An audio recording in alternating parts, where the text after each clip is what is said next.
नाज़रीन, पहली ब्रेक के बाद दोबारा आपको खुशामदीद कहता हूं और मेरा ख्याल अब सीधा हम अपने सवाल जवाब का सिलसिला शुरू करते हैं। पहला सवाल लेते हैं जी। Hello hello. अस्सलाम वालेकुम। वालेकुम सलाम जी। जी बुखारी साहब कैसे हैं आप? अल्हम्दुलिल्लाह खैरियत, बिल्कुल ठीक ठाक। जनाब बताइए क्या सवाल है आपका? छोटे छोटे काफी सारे सवाल हैं। काफी सारे सवाल हैं, उनको जरा मुख्तसर करके पूछिएगा जी, बताइए। अच्छा, मैंने अपने बुलाना था फादर इन लॉ और मदर इन लॉ को विजिट वीजे पे,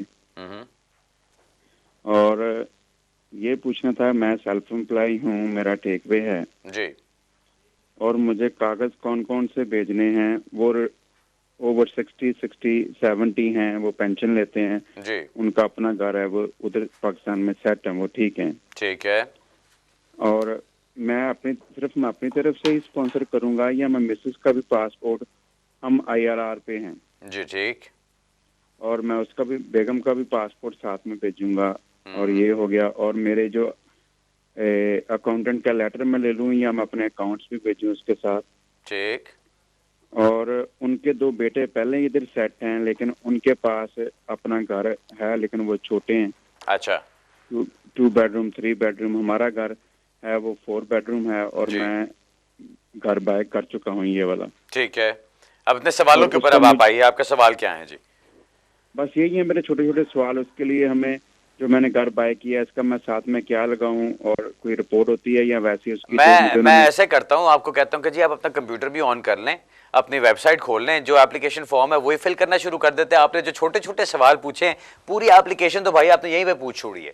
चले मैं आपको बताता हूं, जनरली चीजें सारी बता देता हूं, उनको समझ लीजिए। लेकिन अगर आप ये खुद करने जा रहे हैं तो मैं आपको बिल्कुल नहीं कहूंगा कि इसको खुद करें, क्योंकि विजिट वीजा एप्लीकेशंस एक वक्त में वो जब 7 सफ़ों की होती थी तो बहुत सिंपल होती थी, कोई भी कर सकता था उसको। अब उन्होंने जरा इसको थोड़ा ज्यादा डिटेल कर दिए। जो वो सवाल पूछते हैं उनका अगर आपको मकसद समझ ना आए तो आप बड़े आराम से वहां पे गलती कर सकते हैं। सो मैं आपको यही कहूंगा कि किसी वकील साहब को पकड़ें साथ, जो आपके लिए सारा काम करें। बाकी जो आपने सवाल पूछे मैं उनका आपको जवाब देता हूं।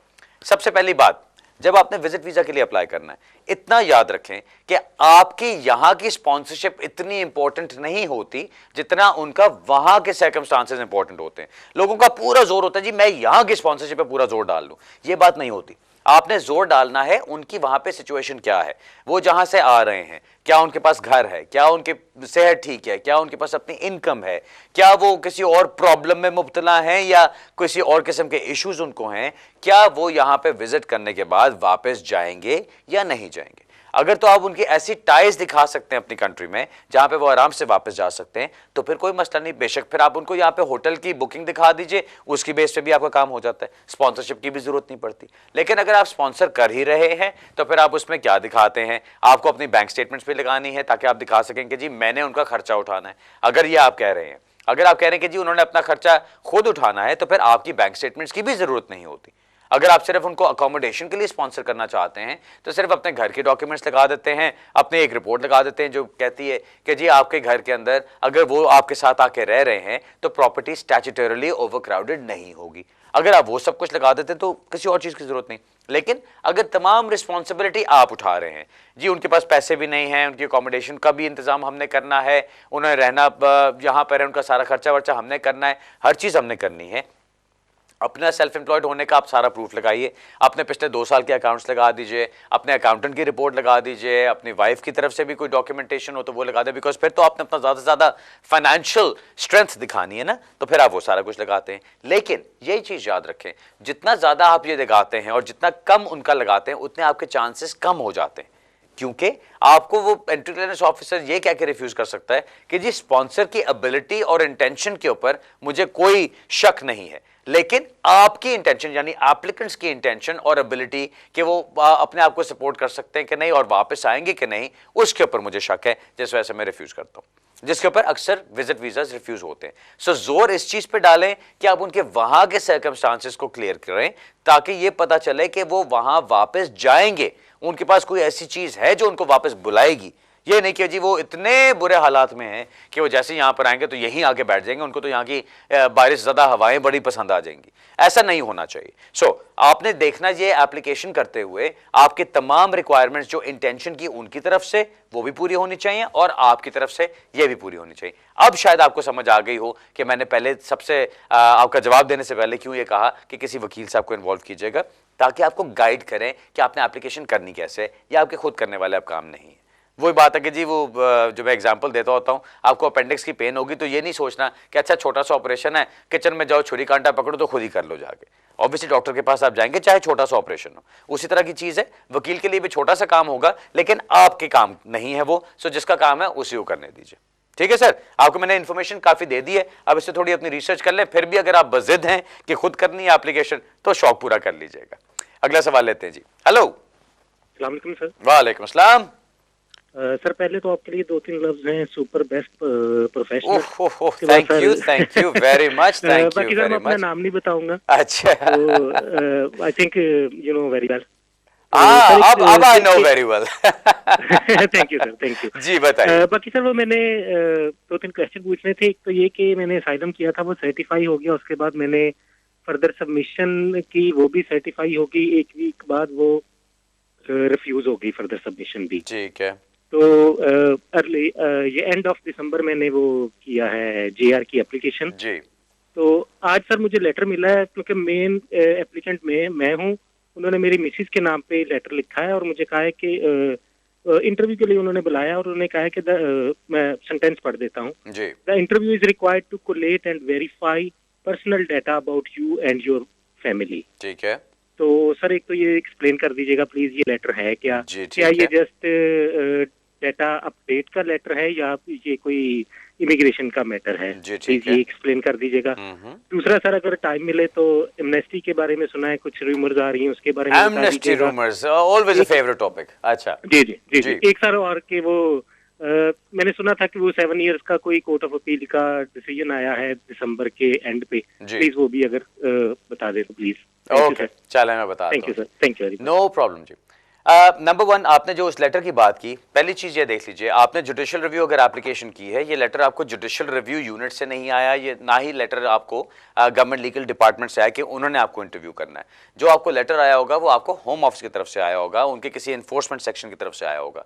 अब वो जब कहते हैं कि जी हमने इन्फॉर्मेशन कलेक्ट करनी है, उसके दो वजूहात होती हैं, या इसलिए कि वो आपको यहाँ पे रखना चाहते हैं या इसलिए कि वो आपको यहाँ से निकालना चाहते हैं। उन्होंने दोनों सूरतों में आपकी फोटोग्राफ्स भी लेनी है, आपके फिंगरप्रिंट्स भी लेने हैं, आपकी फैमिली की डिटेल्स भी लेनी है, आपके एड्रेसेस भी पता करने हैं, आप कहाँ रहते रहे, आप क्या काम करते रहे, आपकी क्या फैमिली है, आपके कोई मेडिकल इश्यूज हैं कि नहीं, आपके कोई और इश्यूज हैं कि नहीं, आपके यहाँ पे कितने कनेक्शंस हैं, आपके अपनी कंट्री में कितने कनेक्शंस हैं, ये सब कुछ देखने के लिए वो आपको इंटरव्यू के लिए बुलाते हैं।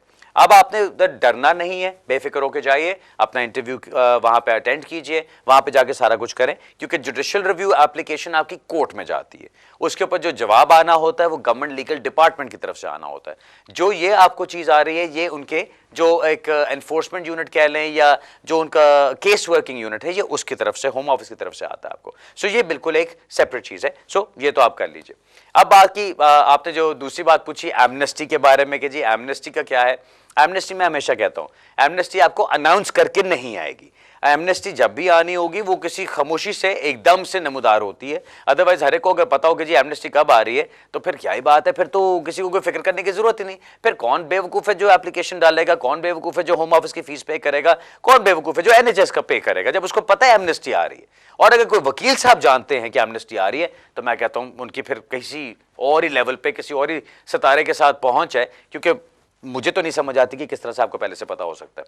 बट एमनेस्टी के बारे में मैं सिर्फ इतना कहूंगा, ये गवर्नमेंट अगर इस वक्त एमनेस्टी अनाउंस कर दे तो उनको बहुत जूते पड़ेंगे, क्योंकि इन्होंने इलेक्शन भी इसी चीज पे जीता, ब्रेक्जिट भी इसी चीज पे जीता, ट्रंप साहब ने भी इसी चीज पे जीता, इटालियन गवर्नमेंट भी इसी चीज पे चेंज हुई। हर जगह पे एक इमिग्रेंट्स के खिलाफ एक इमोशन जो जा रहा है वो बहुत स्ट्रांग है। सो अगर इस वक्त ये कह दिया जाए कि जी आप यहां पर आए, आके ओवरस्टेयर हो जाएं और कुछ सालों के बाद गवर्नमेंट आपको इंडेफिनिट लीव के साथ या स्टेटस के साथ रिवॉर्ड करेगी, तो मेरा ख्याल है वो एक बड़ा डिफिकल्ट किस्म का डिसीजन होगा। सो मुझे नहीं लगता कि ऐसी कोई एमनेस्टी अनाउंस की जाएगी। हाँ, ये चीज मैं कहता हूं कि एमनेस्टी अनाउंस नहीं की जाएगी, लेकिन होम ऑफिस को भी पता है कि उन्होंने कितना गंद मचाया हुआ है। होम ऑफिस को भी पता है कि कितने लाखों लोग यहां पे हैं जो इलीगल रह रहे हैं, जिनके पास स्टेटस नहीं है। किसी ना किसी तरह तो उनको रेगुलेट करना है। इसीलिए मैं हमेशा, मेरा हर प्रोग्राम उठा के देख लें, कहीं ना कहीं मैं उसमें जरूर कहता हूं कि भाई कोई ना कोई वो एप्लीकेशन होम ऑफिस के साथ डाले रखो। जिस तरह वो कहते हैं ना कि जी वो अल्लाह ताला की रस्सी को मजबूती के साथ थामे रखो, ये वो वाला काम है। होम ऑफिस के साथ कोई ना कोई कनेक्शन रखो। वो किस लिए कि अगर उन्होंने आपको स्टेटस देना है, मुझे नहीं लगता कि कोई एमनेस्टी अनाउंस करके स्टेटस देंगे, लेकिन अगर आपका केस इस तरह का है जो बहुत देर से चल रहा है, जैसा मैंने एग्जांपल से पहले बताया कि एक बंदा 14 साल से रह रहा है यहां पे, तो उसको क्या करेंगे? कानून के मुताबिक उसके लिए कुछ नहीं बनता, लेकिन डिस्क्रेशन में अगर वो चाहें तो आराम से उसको स्टेटस लगा के एक उसका बायोमेट्रिक रेजिडेंस कार्ड आ सकता है। आज सुबह मेरे पास एक हमारे बड़े बड़े प्यारे दोस्त हैं उधर से सिंह साहब, वो आके अपने स्टेटस पेपर्स उठा के लेके गए। बंदा बड़ा खुश था। अब वो क्या था, एप्लीकेशन की, एप्लीकेशन रिफ्यूज, अपील में जाने की कोशिश करो रिफ्यूज, जुडिशियल में जाने की कोशिश करो रिफ्यूज, सारा कुछ खत्म कर करा के फर्दर रिप्रेजेंटेशंस डाली। उन फर्दर रिप्रेजेंटेशंस में क्या है, सिर्फ जूते मारा था मैं होम ऑफिस को कि भाई देखो बच्चे ने 7 साल से ज्यादा गुजार लिए हैं, तुम लोग कैसे बार बार इसको रिफ्यूज करते जा रहे हो। अब अगर देखा जाए कानून क्या कहता है, तो होम ऑफिस का हर लेटर ये कहता है आपने कोई नई बात करनी है, नई एप्लीकेशन करें, फीस जमा कराएं, एनएचएस की फीस पे करें। मैंने इनसे कहा था कि वो करने की जरूरत नहीं है, हम फ्रेश क्लेम में जाते हैं, बिकॉज आपका सारा कुछ उसी तरह से है जो पहली एप्लीकेशन में होना चाहिए था, लेकिन डिसीजन गलत है और उनको स्टेटस मिल गया। अब उनके पेपर्स आ गए, कोई एक्सप्लेनेशन नहीं है, सिर्फ ये under the circumstances it has been decided to grant you status for 30 months, और वो 10 साल के रूट पे उनको स्टेटस अब मिल गया।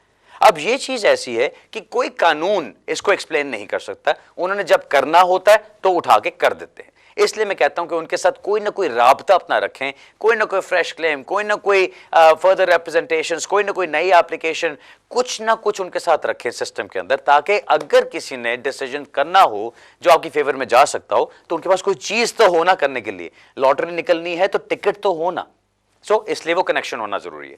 तीसरी चीज, आपने कोर्ट ऑफ अपील का डिसीजन पूछा कि क्या है।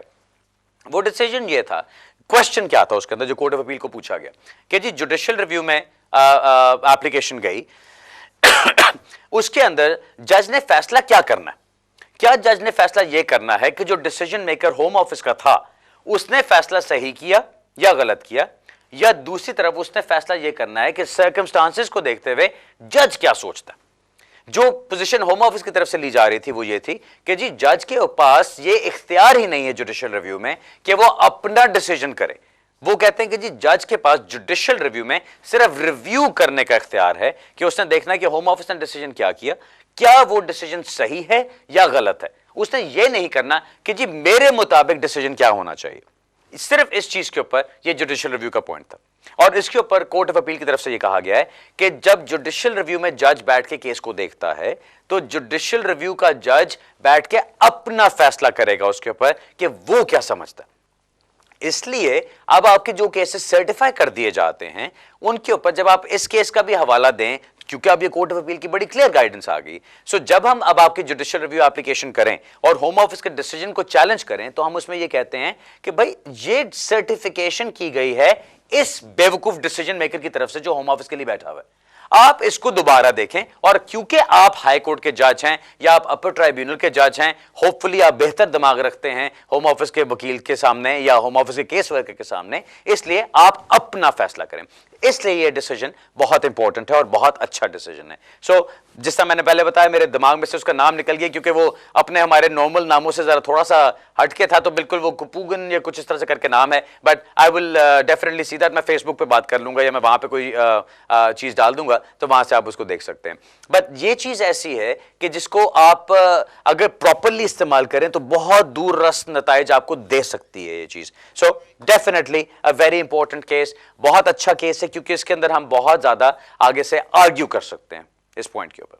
ठीक है जी, उम्मीद है आपको अपने तीनों सवालों के जवाब अच्छी तरह मिल गए होंगे। दूसरी ब्रेक की तरफ चलता हूं, वापस आते हैं, फिर अगले केस के ऊपर ढैपटा शुरू करते हैं। थोड़ी सी देर में दोबारा मिलते हैं।